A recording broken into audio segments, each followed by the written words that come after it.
마스크를 좀 벗고 하겠습니다. 예, 소리가. 할렐루야. 예, 내가 이때까지 여러 해마다 여기 오는데 오늘 특성이 제일 많은 것 같아요. 5명.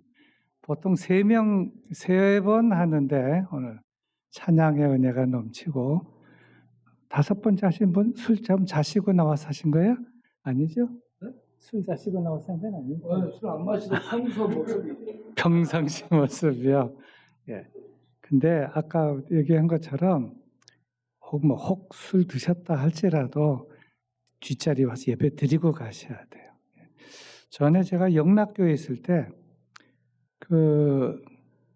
어떤 사람이 교회에 군화 같은 등산화를 신고 등산복을 입고 스틱을 들고 등에다가 완전 군장을 해가지고 참석하는데 다른 사람은 다 단정하게 옷 입고 오는데 이분은 완전 등산복을 하고 오는 거예요.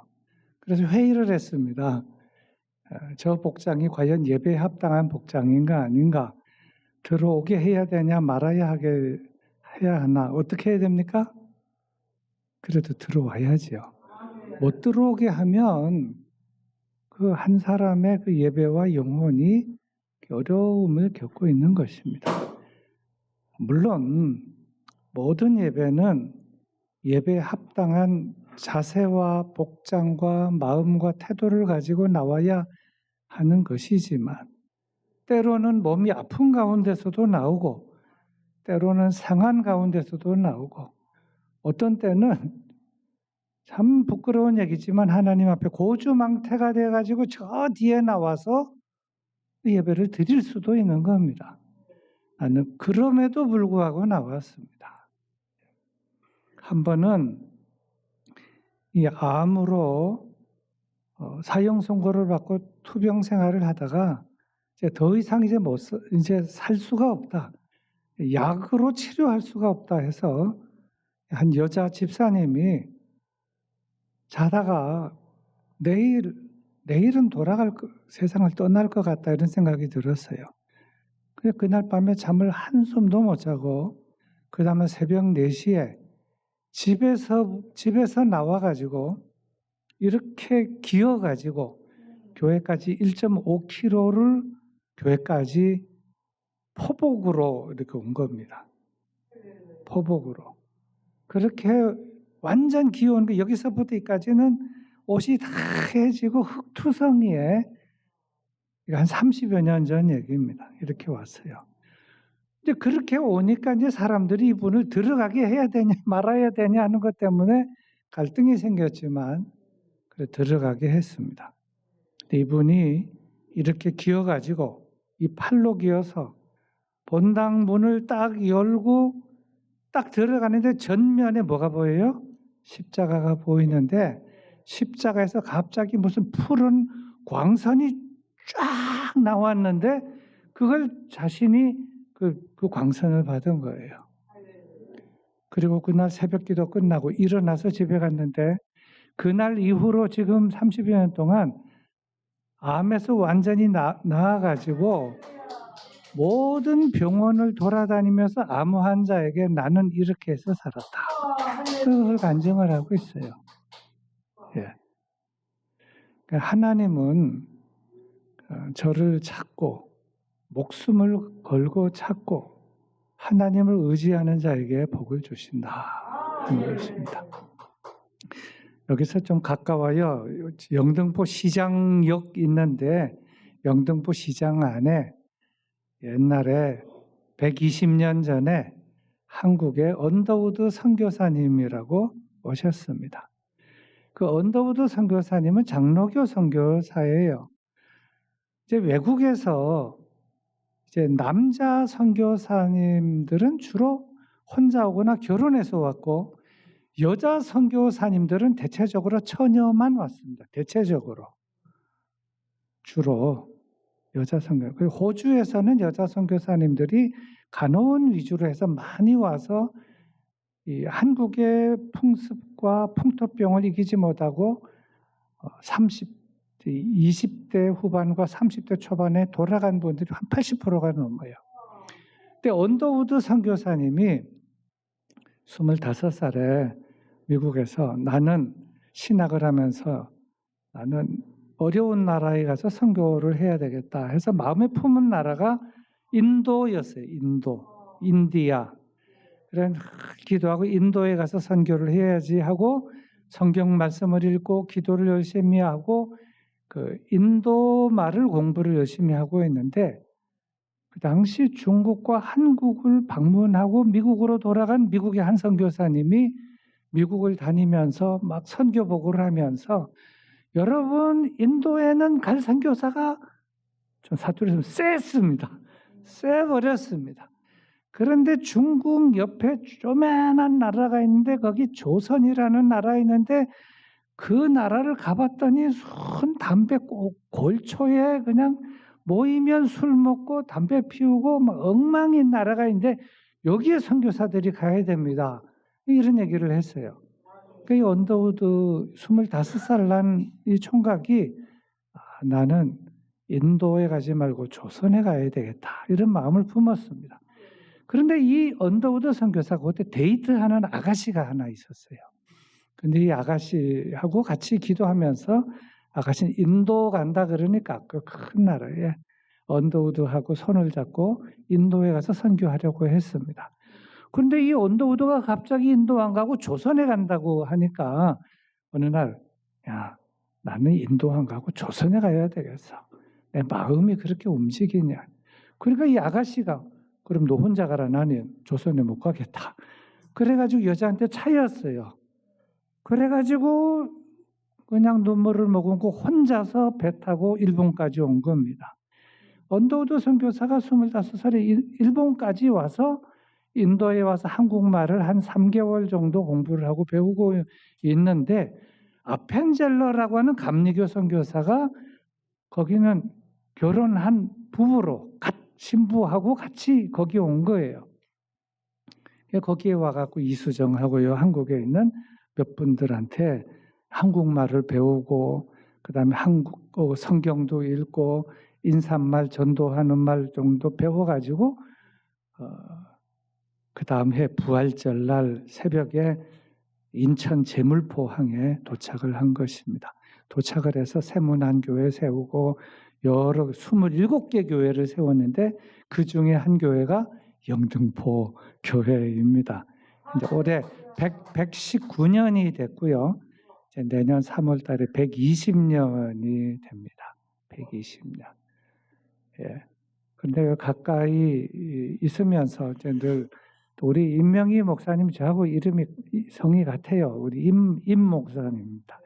우리 목사님이 참 목회를 참 잘하시고 또 제가 1년에 한 번씩 여기 와서 설교도 하지만 느끼는 바가 참 많이 있습니다. 저는 우리 임 목사님처럼 이렇게는 못하지만 전 이제 대학교 다니고 야학 교사도 좀 하고 방학 때 시장에 가서 트럭에 배추 올리는 것 새벽에 3,000포기 올린다 그러면 3,000포기 올리는 것도 하고 그다음 공사판에 가서 계단에 올라가는데 이렇게 올라가서 싣고 올라가서 탁 하면 모래 샥 내리는 그거 아주 무겁지만요. 그것도 한 달씩도 하고 그런 거 좀 해봤습니다. 해봤는데 참 쉽지 않은데 우리 임 목사님은 잘 감당하시면서 어려움을 목회를 잘 해오고 있습니다.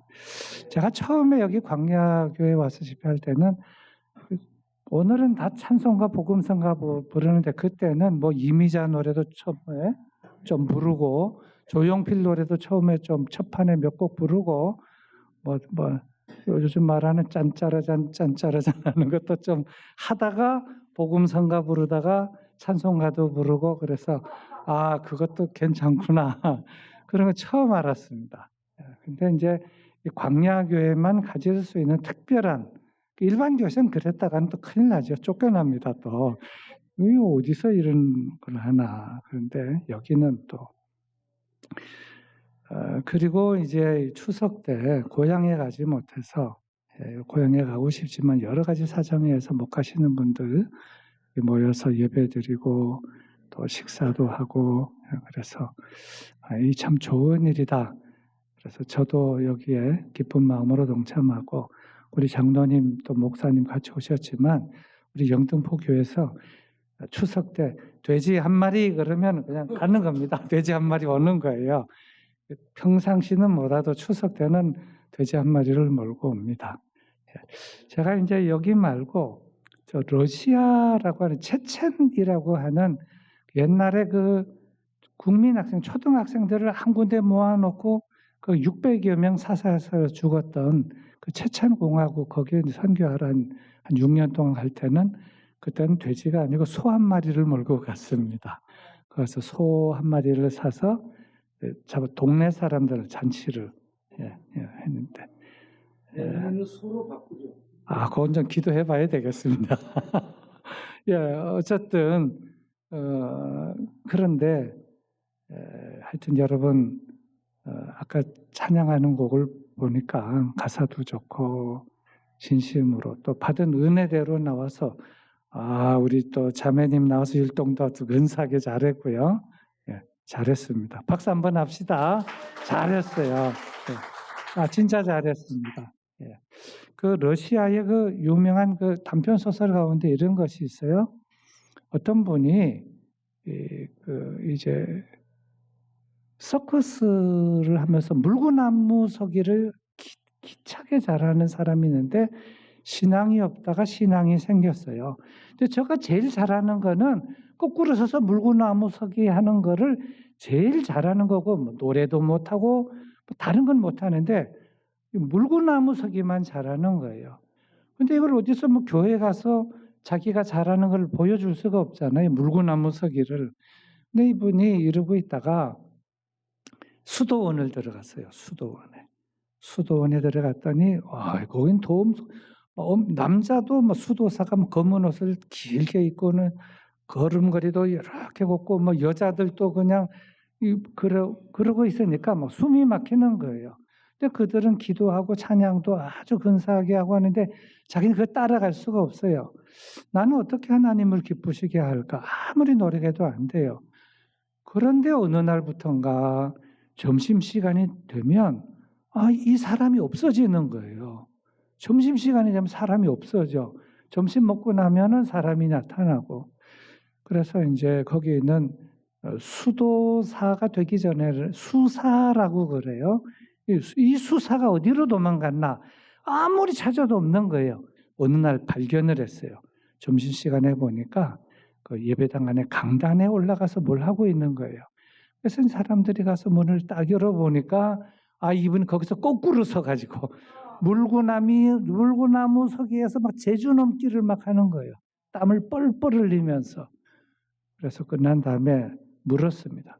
당신은 왜 이 거룩한 전에서 거꾸로 서서 물구나무 서기에서 제주를 피우고 있냐? 했더니 내가 제일 잘하는 것은 이것밖에 없는데 이것으로 사람들이 없을 때 하나님만 보실 때 이것으로 하나님께 영광을 올려드리기 위해서 이렇게 물구나무 서기를 해석을 하고 있습니다. 그래서 거기 있는 사람들이 다 감명을 받았다. 여러분이 자기가 잘할 수 있는 것으로 하나님께 또 영광을 올려드리고 하나님을 기쁘시게 하면 된다. 그러나 항상 하나님의 말씀을 듣고 말씀에 따라 살고 또 기도하며 살아야 할 것입니다. 오늘 하나님의 말씀은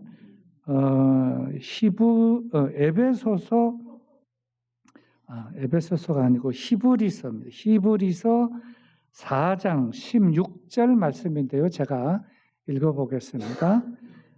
히브리서 4장 16절.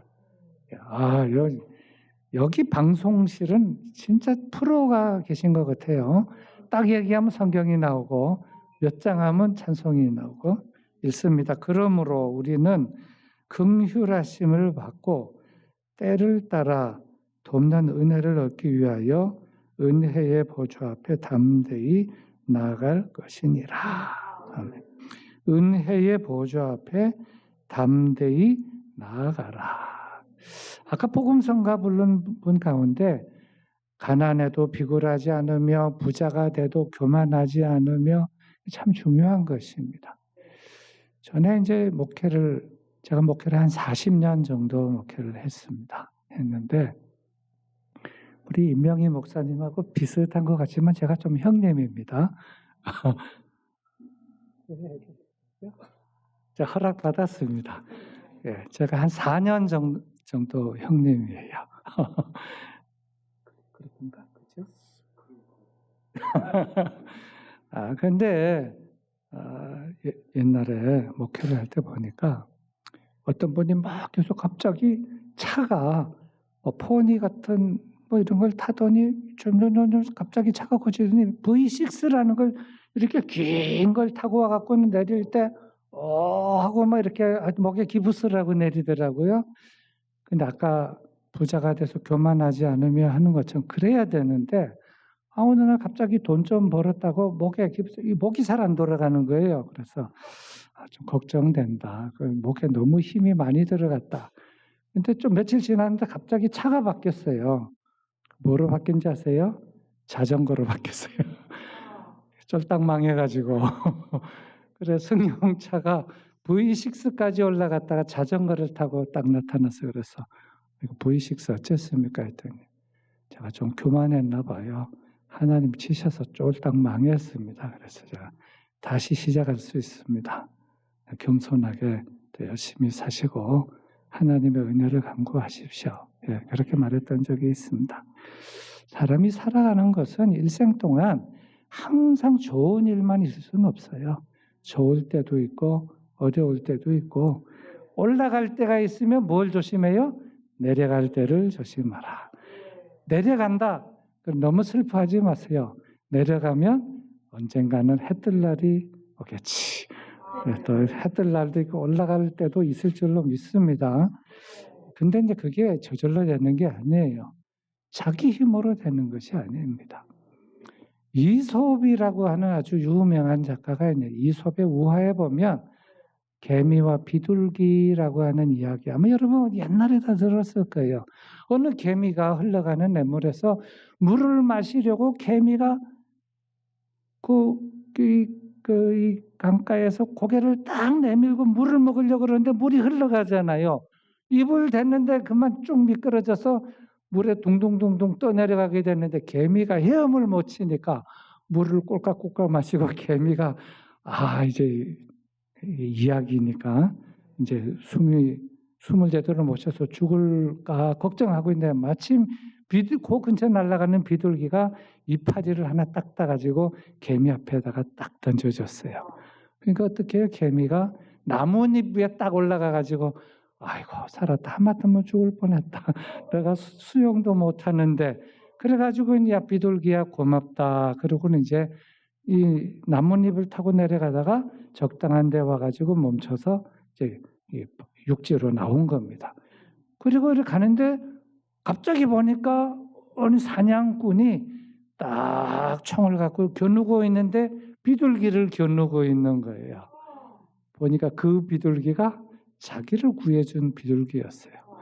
개미가 어떻게 할게요? 그 사냥꾼의 발을 꽉 물은 거죠. 꽉 물었더니 무는 순간 이거 쏘긴 쏘았는데 어디로 쐈어요? 하늘로 쏴버린 거예요. 비둘기가 살았다. 예. 이제 개미와 성경 얘기는 아니에요. 예, 알아요.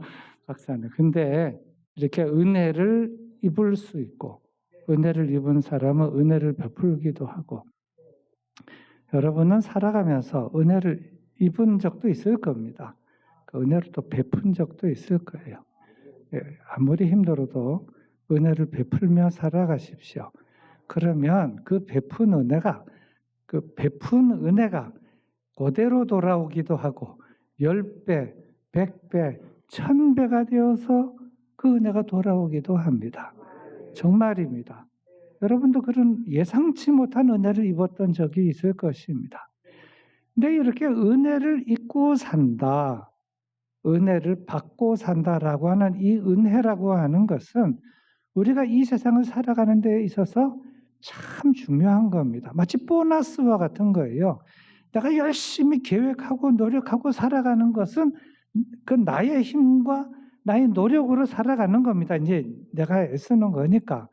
그런데 옆에서 내가 누구를 도와줬는데 그 사람이 예기치 못한 걸 나에게 탁 뭐 이파리를 준다든지, 뭐 길을 열어준다든지, 뭐 좋은 직장을 알선해 준다든지 이런 일이 있을 때는 예상치 못한, 예기치 못한 은혜를 입게 되는 겁니다.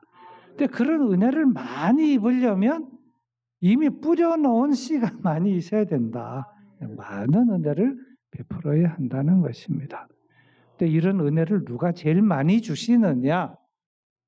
하나님이 제일 많이 주신다 하는 거예요. 하나님은 우리가 조금만 하나님한테 잘해도 하나님은 요만큼 주시는 것이 아니고 100배, 1000배, 10,000배로 우리에게 은혜를 베풀어 주시고 우리는 한 번 하나님에게 잘했는데 성경 말씀에 보면 하나님을 믿고 그 말씀대로 사는 자는 1000대까지 복을 주신다 하는 것입니다. 하나님이 얼마나 참 좋으신 하나님이에요. 이런 하나님이라는 겁니다. 그 하나님이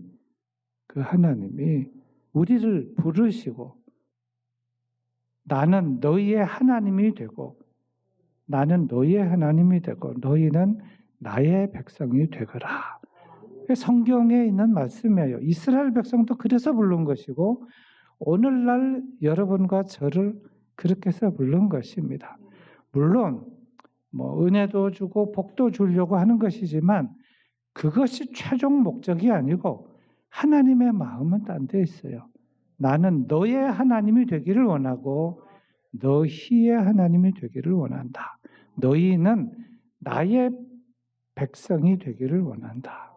그래서 이제 십계명 맨 앞에는 전문이 그런 것이고 성경에 나온 전체 원리가 그런 것입니다. 아까 이제 찬양 뭐 이렇게 첫째, 둘째 자진해서 쭉 나와서 부른 분들의 찬양의 모든 가사를 보면 다 그 가사들이 그런 내용들이죠. 하나님의 은혜를 우리가 입는데 하나님의 은혜를 입는다라고 하는 하나님이라고 하는 은혜는 말하자면 하나님이라는 이런 큰 보따리 안에 있는 은혜다 이렇게 생각할 수 있는데 하나님의 은혜도 구체적으로 말하면 세 가지로 나눌 수 있습니다. 하나님의 은혜, 다 같이 따라합시다. 하나님의 은혜, 예수님의 은혜, 성령님의 은혜. 이 세 가지 은혜가 하나님의 은혜라는 은혜 보따리 안에 다 들어있어요. 하나님은 천지 만물을 창조하시고 우리의 모든 삶의 생사화복을 주장하시는 하나님이십니다. 그러한 은혜를 우리가 입는다는 것입니다. 예수님의 은혜를 입는다. 그것은 구원의 은혜를 입는 것입니다. 예수님을 믿으면 구원과 생명과 뭐를? 영생을 얻는 것입니다. 그래서 예수님의 은혜를 우리가 입어요. 그럼 하나님의 은혜, 예수님의 은혜, 그 다음에 성령님의 은혜가 있습니다. 그 성령님의 은혜가 뭐냐? 성령님은 보혜사 성령님. 보혜사. 근데 보혜사라고 하는 거 영어로는 뭐라고 하는가 하면 카운셀러라고 합니다. 상담, 지도, 지혜를 주신다. 야, 이거 어떻게 하지? 너무나 머리가 아파. 저 사람이 나를 완전 어려운 가운데로 빠뜨리려고 하고 있어. 기도를 하면 성령님께서 뭘 주세요? 지혜를 주시고 피할 길도 주시고 우리의 마음도 위로해 주시고 담대하게도 하시고 하는 이 모든 것이 성령님이 주시는 은혜라는 것입니다. 그래서 하나님의 은혜를 입고 예수님의 은혜도 있고 성령님의 은혜. 근데 우리는 하나님께 막 참 잘한다고 하지만 그렇게 잘할 수가 없어요. 참 죄송한 얘기지만 우리 인간들은 힘들고 어렵고 가난하고 그럴 때는 하나님을 막 열심히 믿어요. 근데 좀 건강하고 잘 되고 승진하고 돈도 많고 뭐 좀 차가 큰 차를 타면 갑자기 모가지에 기부스하고 나타나가지고는 그 다음에 교회 나오십시오. 그러면 왜 못 나온지 아세요? 바빠서 못 나갑니다. 이러는 거예요. 또. 바빠서 못 나가. 하나님 어떻게 해요? 안 바쁘게 해주죠. 안 바쁘게 해주는 거예요. 맨날 그냥 집에 있게 만들어주는 거예요. 안 바쁘게 해줄 테니까 좀 나와볼래? 네. 하나님이 이렇게 올렸다 내렸다 하면서 우리를 어떻게 만들어가요? 하나님의 백성으로, 하나님을 알고 하나님을 의지하고 하나님 예배하고 하나님께 기도하는 사람으로 하나님이 만들어 가신다. 이 가운데 계신 분들은 지금 다 정도가 다를 겁니다. 다 달라요. 믿음도 다르고 형편도 다르고 위치도 다르고 하나님이 훈련하시는 그것도 다 다를 겁니다. 하지만 전체적인 그 과정은 다 똑같은 거예요. 제가 해마다 와서 하는 얘기는 다 비슷비슷합니다. 근데 오늘 조금 예화를 좀 이렇게 많이 듣는데 여러분 기죽지 말고 슬퍼하지 말고 자학하지 말고 그리고 언제나 하나님을 믿는 믿음 가운데서 소망을 가지고 하나님을 믿고 하나님께 기도하고 하나님을 의지하면 하나님께서 나에게 무엇을 베풀어 주세요? 은혜를 베풀어 주신다. 무슨 은혜? 하나님의 은혜. 둘째, 예수님의 은혜. 셋째, 성령님의 은혜.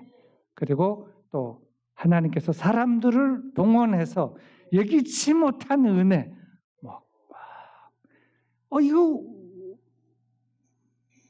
이 일이 어떻게 생긴 거야? 나중에 알고 보면 지금은 몰랐지만 천당 가보면 하나님께서 그거 다 내가 그 사람 시켜서 보내서 한 거야. 이제 알았냐?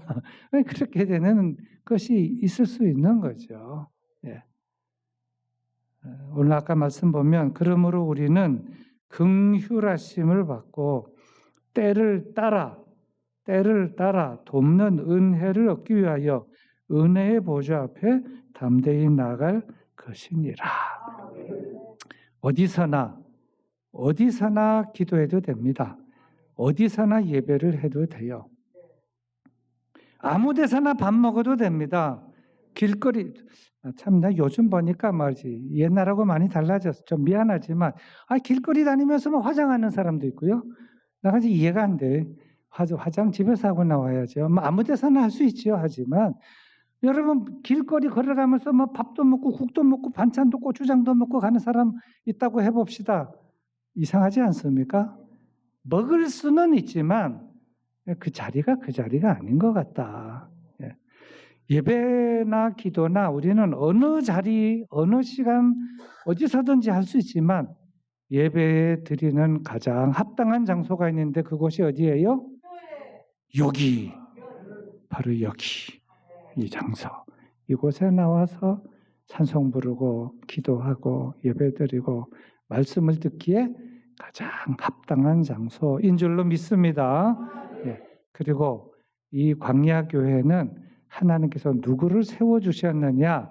하나님께서 이 교회에 임명희 목사님을 하나님의 대리자로 세워서 말씀을 선포하고 하나님을 소개하고 하나님의 말씀대로 살게끔 여러분들을 지도하는 겁니다. 그래서 우리 목사님을 잘 존경하고 말씀을 잘 따르고 그러면 여러분께서 신앙생활에 큰 유익과 발전이 있을 줄로 믿습니다. 기도하겠습니다. 하나님 아버지